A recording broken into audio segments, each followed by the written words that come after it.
দেখো সকালবেলা বাজার থেকে ইলিশ নিয়ে হাজির, আর যেই মাছটা আমি কাটতে বসেছি অমনি বৃষ্টি এসেও হাজির। আচ্ছা, আজ ইলিশের কি খাবে বলো, ঝাল নাকি ঝোল? আরে তোমার মা কলা পাতা দিয়ে কি যেন একটা রেসিপি বানায়। আরে পাগল, ওটাকে ইলিশ পাতুরি বলে। হ্যাঁ, সেইটাই বানিয়ে ফেলো। মাছে কিছুটা নুন দিয়ে ভালো করে মাখিয়ে নিয়েছি। এবার হলুদ আর সর্ষের তেল দিয়ে মাছটা ভালো করে মাখিয়ে 10 মিনিটের জন্য রেস্টে রেখে দেবো। এবার মশলা করে নেব। এখানে নিয়ে নিয়েছি 2 রকমের 2 চামচ করে সর্ষে, আর নিয়ে নিয়েছি 2 চামচ মতো পোস্ত। এবার সর্ষে আর পোস্তটাকে ভালোভাবে জল দিয়ে ধুয়ে 4-5টা কাঁচা লঙ্কা দিয়ে ভালোভাবে বেটে নেব। মশলাটা বাটা হয়ে গেছে। এবার এই মশলার মধ্যেই 150 গ্রাম জল ঝরানো টক দই, হলুদ, নুন, স্বাদমতো চিনি আর দিয়ে দেবো সর্ষের তেল।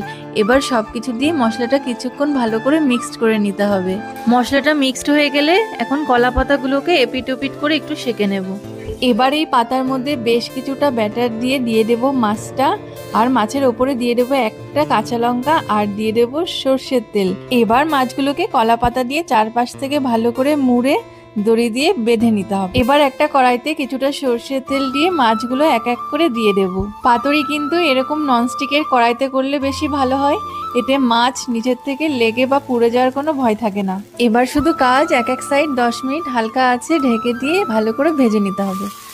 তারপর এই যে 20 মিনিট পর আমাদের পাতুরি কিন্তু একদম খাওয়ার জন্য রেডি। আর তোমরা কারা কারা ইলিশ পাতুরি খেতে পছন্দ করো তারা কিন্তু অবশ্যই আমাকে কমেন্ট করে জানাবে।